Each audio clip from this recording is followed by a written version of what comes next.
Welcome to 99 TV. నేను బ్రహ్మనాయుడు. రేపల్లకు విడుదల రజనీ వార్తల్లో వాస్తవాలేంటి? ఈ మధ్య కాలంలో మాజీ మంత్రి విడుదల రజనీ గారు చిలకలూరుపేట నియోజకవర్గం నుంచి రేపల్ల నియోజకవర్గానికి షిఫ్ట్ అవుతున్నారు అనేటువంటి వార్తలు పెద్ద ఎత్తున వస్తూ ఉన్నాయి. అయితే షిఫ్ట్ అయితే ఏ పార్టీ తరపున చదవబోతా ఉన్నారు? ఆల్రెడీ కూటమి తరపు నుంచి తెలుగుదేశం పార్టీకి రెవెన్యూ మినిస్టర్గా ఉన్నటువంటి అనగాని సత్యప్రసాద్ గారు రేపల్ల నియోజకవర్గంలో అక్కడి నుంచి ఆయన ప్రాతినిధ్యం వహిస్తూ ఉన్నారు.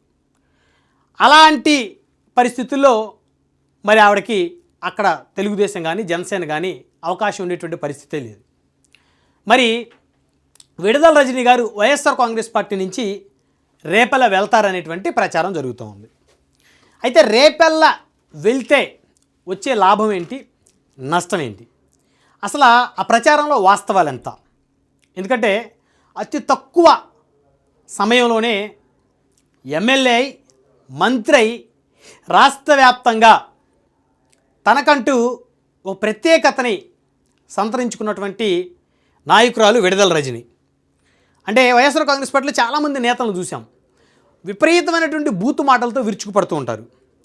మహిళా నాయకురాలు కూడా, ప్రత్యేకంగా చెప్పాలంటే రోజా గారు లాంటి మహిళా నాయకురాలు కూడా అనేక సందర్భాల్లో చాలా పరుష పదజాలను ఉపయోగించి కూటమి నేతల మీద, చంద్రబాబు నాయుడు గారి మీద, పవన్ కళ్యాణ్ గారి మీద, లోకేష్ గారి మీద విరుచుకుపడినటువంటి సందర్భం. ఇష్టానుసారంగా మాట్లాడి మరి వైసీపీకే చెడ్డపేరు తెచ్చినటువంటి పరిస్థితులు ఉన్నాయి. వైఎస్ఆర్ కాంగ్రెస్ పార్టీలో మంచి వాళ్ళు ఉన్నారు, చెడ్డ వాళ్ళు ఉన్నారు. కూటమిలో కూడా మంచి వాళ్ళు ఉన్నారు, చెడ్డ వాళ్ళు ఉన్నారు. సో అయితే విడుదల రజనీ గారు మాత్రం ఆవిడ ఎమ్మెల్యే అయినా, మంత్రిగా 2.5 సంవత్సరాలు ఆంధ్రప్రదేశ్ రాష్ట్ర వైద్యారోగ్య శాఖ మంత్రిగా పనిచేసిన ఏ రోజు కూడా జనసేన అధినేతను ఒక్క మాట కూడా మాట్లాడలేదు. టీడీపీ అధినేతను కానీ ఆయన కుమారుడు లోకేష్ గారిని కానీ ఒక్క మాట కూడా మాట్లాడలేదు. తన రాజకీయం తాను చేసుకుంటూ పోయారు. ఇక్కడ ఇంకొక ప్రత్యేకమైనటువంటి విషయం ఏంటంటే, చిలకలూరుపేట నియోజకవర్గంలో ఇప్పటి వరకు కమ్మేతరులు ఎవరైనా గెలిచారు అంటే ఒకే ఒక్క నాయకురాలు విడుదల రజనీ గారు. చిలకలూరుపేట నియోజకవర్గం ఏర్పడిన దగ్గర నుంచి అక్కడ గెలిచినటువంటి ఎమ్మెల్యేలందరూ బలమైనటువంటి ఓసీ సామాజిక వర్గానికి చెందినటువంటి కమ్మ కులస్తులు. ఆ తర్వాత ఎవ్వరు కూడా వారి మీద పోటీ చేసి ఇతర కమ్యూనిటీస్ డిపాజిట్లు కూడా దక్కించుకున్నటువంటి పరిస్థితి లేదు. అయితే 2019 ఎన్నికల్లో చిలకలూరుపేట నియోజకవర్గం నుంచి విడుదల రజనీ గారు ఎమ్మెల్యేగా పోటీ చేసి గెలుపొందారు. చిలకలూరుపేటలో గెలవడం అంటే అంత ఆషామాషి విషయం కాదు. అలాంటిది ఆవిడ అక్కడ గెలుపొందారు. 2.5 సంవత్సరాల తర్వాత జగన్మోహన్ రెడ్డి గారి మంత్రివర్గ విస్తరణ సంబంధించి రెండోసారి మంత్రివర్గంలో ఆవిడకి మంత్రిగా అవకాశం ఇచ్చారు. అయితే విడుదల రజనీ గారు చిలకలూరుపేట నియోజకవర్గంలో 5 ఏళ్ల పాటు తనదైనటువంటి బలమైనటువంటి ముద్ర వేశారు. ఆ తర్వాత 2024 ఎన్నికలకు ఆవిడని గుంటూరు పశ్చిమ నియోజకవర్గం నుంచి వైఎస్ఆర్ కాంగ్రెస్ పార్టీ అభ్యర్థిగా జగన్మోహన్ రెడ్డి గారు బరిలోకి దింపారు. అయితే 2024లో జగన్ వర్సెస్ యాంటీ జగన్ జరిగినటువంటి ఈ ఎన్నికల్లో 11 మంది మాత్రమే వైఎస్ఆర్ కాంగ్రెస్ పార్టీ సంబంధించిన శాసనసభ్యులు గెలిచారు. మిగతా వాళ్ళందరూ 164 మంది ఓటమి చెందారు. ఆ 164 మందిలో విడుదల రజనీ గారు ఒకరు. ఆ తర్వాత ఆవిడ్ని గుంటూరు పశ్చిమ నియోజకవర్గం నుంచి మళ్ళీ చిలకలూరుపేట నియోజకవర్గానికి ఇన్ఛార్జిగా నియమించారు జగన్మోహన్ రెడ్డి గారు. అయితే చిలకలూరుపేట నియోజకవర్గంలో ప్రస్తుతం ఆవిడ చాలా యాక్టివ్గా ముందుకు వెళ్తూ ఉన్నారు. అక్కడ పత్తిపాటి పుల్లారావు వర్సెస్ విడుదల రజనీ అనేటువంటి ఎపిసోడ్ చిలకలూరుపేట నియోజకవర్గంలో కొనసాగుతూ ఉంది. చిలకలూరుపేట నియోజకవర్గంలో విడుదల రజనీ గారు ఎమ్మెల్యేగా మొదటిసారి పోటీ చేసినటువంటి క్రమంలో పురుషోత్పట్నం చిలకలూరుపేట నియోజకవర్గానికి గుండెకాయ లాంటి ప్రాంతం, దాదాపుగా పట్టణంలో కలిసిపోయింది. ఆ పురుషోత్పట్నంలో 2 వర్గాలుగా రాజకీయం ఉండేది.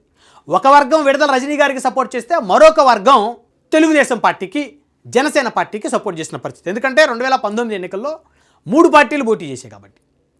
సో అప్పుడు కూటమి లేదు కాబట్టి. అంటే పురుషోత్పట్నంలో ఒక వర్గం మాత్రమే ఆవిడకి 2019లో పనిచేసింది, ఇంకొక వర్గం పనిచేయలేదు. పురుషోత్పట్నంలో బలమైనటువంటి ఓట్ బ్యాంక్ కాపు కమ్యూనిటీ. అయితే విడుదల రజనీ గారి భర్త విడుదల కుమారస్వామి, ఆయన కాపు కమ్యూనిటీకి చెందినటువంటి వ్యక్తి, సాఫ్ట్వేర్ కంపెనీలకు అధినేత. విడుదల రజనీ గారు బీసీ సామాజిక వర్గానికి చెందినటువంటి నేత. అయితే ఆ కాంబినేషన్ వీరికి బాగా కలిసి వచ్చింది. ఆ సామాజిక వర్గం ఈ సామాజిక వర్గం నుంచి, అదేవిధంగా వైకాపాకి చెందినటువంటి మరి బలమైనటువంటి మైనారిటీ ఓట్ బ్యాంక్ అని, ఎస్సీ ఓట్ బ్యాంక్ అని 2019లో విడుదల రజనీ గారికి వాళ్ళందరూ కూడా బలంగా మద్దతుగా నిలబడ్డారు. సో కాబట్టి ఆవిడ 2019 ఎన్నికల్లో చిలకలూరుపేట నుంచి అసెంబ్లీకి వెళ్ళారు. సో 24 ఓటమి తర్వాత మళ్ళీ తిరిగి చిలకలూరుపేట వచ్చారు. అయితే ఇప్పుడు చిలకలూరుపేట నుంచి ఆవిడ రేపల్లె వెళ్తున్నారు అనేటువంటి ఒక పెద్ద ప్రచారం తెర మీదకి వచ్చింది.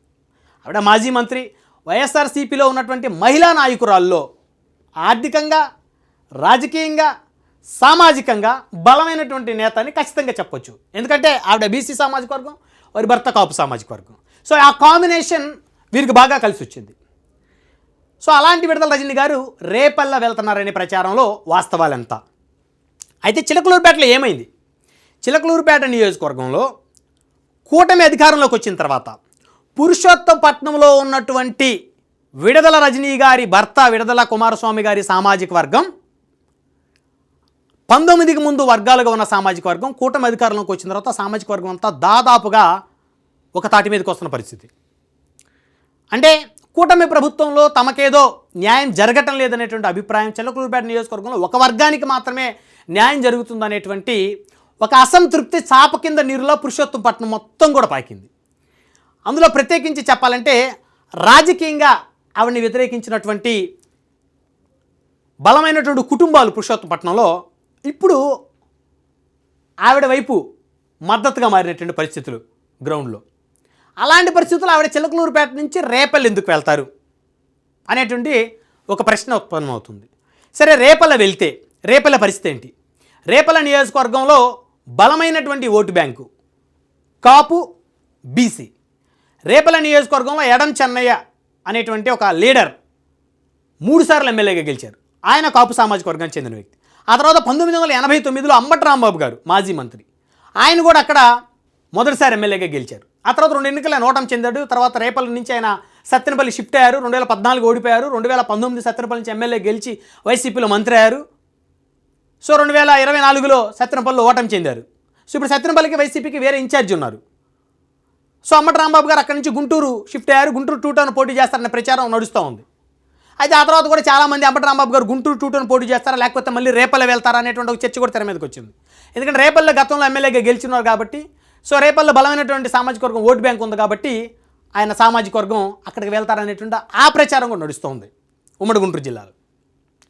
సో ఇప్పుడు విడుదల రజనీ గారు కనుక రేపల్లె వెళ్తే ఆవిడ భర్త సామాజిక వర్గం, ఆవిడ సామాజిక వర్గం బలమైనటువంటి ఓట్ బ్యాంక్. ఆల్రెడీ అనగానే సత్యప్రసాద్ గారు ఆయన బీసీ సామాజిక వర్గానికి చెందిన నేత, వరుసగా 3 సార్లు గెలిచారు. 2014, 2019, 2024.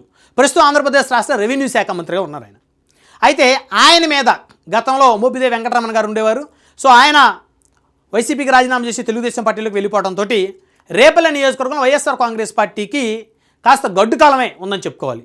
సరే, ఇప్పుడు ఈపూర్ గణేష్ గారు ఉన్నప్పటికీ కూడా ఆయన ఆ స్థాయిలో ప్రభావితంగా నిలబడలేకపోతా ఉన్నారు. మరి అనగానే సత్యప్రసాద్ గారి ముందు అనేటువంటి ఒక చర్చ కూడా నడుస్తోంది. అయితే ఇప్పుడు విడుదల రజనీ గారిని తీసుకెళ్ళి అక్కడ నిలబడితే శాశ్వతంగా రేపల్లె నియోజకవర్గం ఆవిడకి ఒక కంచుకోటలో మారుతుంది అనేటువంటి రకరకాల అభిప్రాయాలు కూడా రాజకీయ వర్గాల్లో వ్యక్తమవుతోంది. అయితే అసలు వెళ్ళటానికి ఆవిడ అంగీకరిస్తారా? అసలు చర్చలు ఎక్కడ జరిగాయి? వైకాపా అధినేత ఆవిడని పంపించాలనుకున్నారా రేపల్లెకి? సో ఆవిడని పంపించాలనుకుంటే ఆవిడతో చర్చించారా? అంటే నిప్పు లేకుండానే పగొస్తుందా? అంటే విడుదల రజనీ గారు చిలకలూరుపేట నియోజకవర్గంలో ఆల్రెడీ బలపడతా ఉన్నారు. చిలకలూరుపేట నియోజకవర్గంలో పురుషోత్తపట్నం అంటే దాదాపు 20,000 ఓట్లు ఉన్నటువంటి బలమైనటువంటి ప్రాంతం, కాపు సామాజిక వర్గానికి ఒక అడ్డాగా ఉన్నటువంటి ప్రాంతం చిలకలూరుపేట నియోజకవర్గంలో. ఆ పురుషోత్తపట్నంలో ఆ సామాజిక వర్గం 80% ప్రస్తుతం ఆవిడ వైపు మొగ్గు చూపుతున్నటువంటి పరిస్థితులు. ఆవిడ 5 ఏళ్ల పాటు ఎమ్మెల్యేగా ఉన్నప్పుడు, 2.5 సంవత్సరాల పాటు మంత్రిగా ఉన్నప్పుడు ఆ సామాజిక వర్గానికి చేసినటువంటి సేవలు వాళ్ళల్లో బలంగా నాటుకుపోయాయి. సో అంటే ఆవిడ కన్నా ఎక్కువగా మనకెవరు చెయ్యలేదు, భవిష్యత్తులో చెయ్యరు అనేటువంటి అభిప్రాయానికి ప్రస్తుతం వారు వస్తున్న తరుణంలో ఆవిడ వైపు మొగ్గు చూపుతున్నటువంటి కొన్ని బలమైనటువంటి కుటుంబాలు ఉన్నటువంటి పరిస్థితులు అక్కడ ఆవిడ చిలకలూరుపేట వదిలేసి రేపల్లె వెళ్ళేటువంటి ఆలోచన చేస్తారా? ఒకవేళ రేపల్లె వెళ్తే సక్సెస్ అవుతారా? రేపల్లెలో ఆల్రెడీ మనం చెప్పినట్టు ఇందాక సామాజిక సమీకరణాలు బలంగానే ఉన్నాయి. సో కాబట్టే ఈ వార్త, అంటే జగన్మోహన్ రెడ్డి గారు ఆవిడతో చర్చించారా లేదా అనేది ఎక్కడ కూడా డిస్కషన్ లేదు. సో దానికి సంబంధించి వైసీపీ అధిష్టానం క్లారిటీ ఇవ్వలేదు. విడుదల రజనీ గారు ఆవిడ కార్యాలయం దగ్గర నుంచి కానీ లేకపోతే ఆవిడ కానీ ఆవిడ అనుచరులు కానీ ఎవరో కూడా ఒక స్టేట్మెంట్ కూడా ఇవ్వలేదు. కానీ వ్యూహాత్మకంగా ఆవిడని రేపల్లె అనేటువంటి ప్రచారం ఎవరన్నా చేస్తున్నారా? ఎందుకంటే చిలకలూరుపేటలో బలపడతా ఉన్నారు. చిలకలూరుపేటలో బలపడేటువంటి క్రమంలో మళ్ళీ ఆవిడ గెలుస్తారంటే ఉద్దేశంతో ఆవిడ ఇక్కడ ఉండటం లేదు. 2024కి గుంటూరు పశ్చిమ పంపించారు, 2029కి మళ్ళీ ఆవిడని రేపల్లెకి పంపిస్తున్నారు అనేటువంటి ఒక ప్రచారాన్ని కనుక బలంగా తీసుకువెళ్తే సో విడుదల రజనీ గారిని ఈసారి కూడా ఈజీగా ఓడించొచ్చు అనేటువంటి ఒక కుట్రలో భాగంగానే ఆవిడ మీద ఈ విధమైనటువంటి ప్రచారానికి తెరలేపుతున్నారని చెప్పేసి ఆవిడకి సంబంధించినటువంటి అనుచర వర్గం మాట్లాడుతూ ఉన్నారు. అంటే ఇటీవల కాలంలో చూసాం, గతంలో కూడా మనం కొన్ని సందర్భాల్లో చెప్పుకున్నాం, ఎలాంటి కాంట్రవర్సరీకి వెళ్ళినటువంటి నేత ఆవిడ. ఎప్పుడు ఎవరిని పరుష పదజాలం వాడినటువంటి పరిస్థితి లేదు ఆవిడ దగ్గర. సాఫ్ట్వేర్ ఇంజనీర్గా పనిచేశారు, ఆవిడ భర్త సాఫ్ట్వేర్ కంపెనీలు ఉన్నాయి, కష్టపడి సంపాదించుకున్న డబ్బులతో రాజకీయం చేశారు. సో అసలు ఆ నియోజకవర్గంలో ఆ సామాజిక వర్గానికి రాజకీయ ప్రాతినిధ్యమే లేని పరిస్థితుల్లో అక్కడ నిలబడి రాష్ట్రం మొత్తం వారి వైపు చూసేలా చేసుకున్నారు. ఆ తర్వాత ఆవిడని క్యారెక్టర్ అసోసియేషన్ చేయటం మొదలుపెట్టారు. ఆవిడని రకరకాలుగా చిత్రీకరించాలనేటువంటి ఒక ప్రక్రియ కూడా తెరదీసిన పరిస్థితి. అంటే ఏదో ఒక విధంగా దెబ్బతీయాలనేటువంటి ఆలోచనలో భాగంగానే ఆవిడ మీద రకరకాల ప్రయత్నాలు, రకరకాల కుట్రలు జరిగాయని చెప్పేసి ఇప్పటికే కూడా ఆవిడ సంబంధించినటువంటి వారు ఓపోతూ ఉంటారు. గతంలో కూడా ఆవిడ ఒక ప్రెస్ మీట్ పెట్టి కూడా గతంలో తన ఫోన్ ట్యాపింగ్ చేసినటువంటి విధానం ఏం జరిగింది అనేటువంటిది కూడా ఆవిడ కొన్ని సందర్భాల్లో చెప్పారు గతంలో. అంటే ఆ వ్యూహంలో భాగంగానే విడుదల రజనీ గారు ఇక్కడ ఉండటం లేదు, చిలకలూరుపేట నుంచి త్వరలో వెళ్ళిపోబోతా ఉన్నారని చెప్పేసి ఆవిడ వైపు మొగ్గు చూపేటువంటి వారిని ఆపేటువంటి క్రమంలో భాగంగానే ఆవిడ రేపల్ల వెళ్తున్నారనేటువంటి ప్రచారాన్ని ఆవిడ రాజకీయ ప్రత్యర్థులు చేస్తున్నారనేటువంటి ఒక చర్చ బలంగా తెర మీదకి వస్తూ ఉంది. అయితే ఇదే క్రమంలో ఆవిడ వైసీపీ నుంచే పోటీ చేసేటువంటి పరిస్థితులు స్పష్టంగా కనపడతా ఉన్నాయి. అంటే చాలామంది ఆవిడ తెలుగుదేశంలోకి వెళ్తుందా, జనసేనలోకి వెళ్తుందా అనేటువంటి రకరకాల ఊహాగానాలని మరి వారి అభిప్రాయాలుగా వారు చెప్తున్నటువంటి పరిస్థితి ఉంది. అంటే తెలుగుదేశం పార్టీలో ఆల్రెడీ రేపల్లెలో రెవెన్యూ మినిస్టర్ అక్కడి నుంచి ప్రాతినిధ్యం వహిస్తున్నారు. చిలకలూరుపేట నియోజకవర్గం చూసుకుంటే తెలుగుదేశం పార్టీ నుంచి సీనియర్ నేత 4వ ఎమ్మెల్యేగా ఉన్నటువంటి పత్తిపాటి పుల్లారావు గారు ఆయన ఆల్రెడీ ప్రస్తుతం చిలకలూరుపేట నుంచి ప్రాతినిధ్యం వహిస్తున్నారు. సో ఆవిడ కూటమిలోకి వెళ్ళేటువంటి పరిస్థితి లేదు. కూటమి 15 సంవత్సరాలు బలంగా ఉంటుంది కాబట్టి ఆవిడ జనసేనలో కూడా వెళ్ళేటువంటి అవకాశం లేదు. అంటే జనసేనలోకి వెళ్ళేటువంటి యాక్సెస్ ఒకవేళ ఆవిడకి వచ్చినప్పటికీ కూడా వెళ్ళినా ఆవిడకి అసెంబ్లీ సీట్ వచ్చేటువంటి అవకాశం అయితే లేదనేది స్పష్టంగా అర్థమవుతుంది. కానీ కాకపోతే ఫైనల్గా వైఎస్ఆర్ కాంగ్రెస్ పార్టీ నుంచి ఆవిడ పోటీ చేసేటువంటి పరిస్థితి ఉంది.